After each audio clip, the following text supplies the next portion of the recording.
பாஜக மேலிட தேர்தல் பொறுப்பாளர் பியூஷ் கோயலுடன் தமிழ்நாடு பாஜக நிர்வாகிகள் ஆலோசனை மேற்கொண்டு வருகின்றனர். கூடுதல் விவரங்களோடு இணைகிறார் நமது செய்தியாளர் மதியழகன். வணக்கம் மதியழகன். இந்த ஆலோசனை கூட்டத்தில் யாரெல்லாம் இடம்பெற்றுள்ளனர், என்னென்ன விஷயங்கள் விவாதிக்கப்பட இருக்கிறது? தமிழகத்தில் இன்னும் ஒரு சில மாதங்களில் சட்டமன்ற தேர்தல் நடைபெற இருக்கக்கூடிய நிலையில் தேர்தல் ஆயத்த பணிகளை அனைத்து கட்சிகளும் தீவிரப்படுத்தி இருக்கின்றன.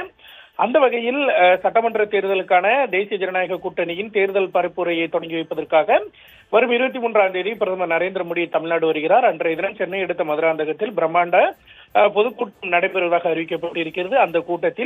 அந்த கூட்டத்திற்கு முன்பாகவே அதாவது தேசிய ஜனநாயக கூட்டணியில் இடம்பெறக்கூடிய கட்சிகளினுடைய விவரங்கள் உறுதி செய்யப்பட்டு அந்த கூட்டத்தின் பொழுது அனைத்து கட்சி தலைவர்களும் மேடையேற்றப்படுவார்கள் என்று தெரிவிக்கப்பட்டிருக்கிறது.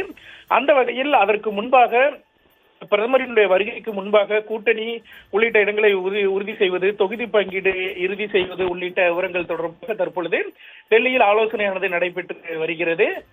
மத்திய அமைச்சரும் தமிழக அந்த தேர்தல் பொறுப்பாளருமான பியூஷ் கோயல் அவருடைய இல்லத்தில் அவரை தமிழ்நாடு பாஜக நிர்வாகிகள் சந்தித்து ஆலோசனை நடத்தி வருகிறார்கள். இந்த கூட்டத்தில் மத்திய இணையமைச்சர் எல் முருகன், தமிழ்நாடு பாஜக தலைவர் நயினார் நாகேந்திரன், பாஜகவினுடைய மகளிர் அணி தேசிய தலைவர் வானதி சீனிவாசன், முன்னாள் தலைவர் தமிழிசை சவுந்தரராஜன், மூத்த தலைவர் ஹெச் ராஜா உள்ளிட்டோர் பங்கேற்று இருக்கிறார்கள்.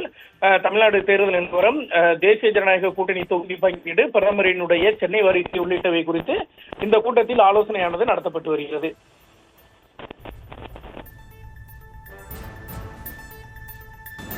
விவரங்களுக்கு நன்றி மதியழகன்.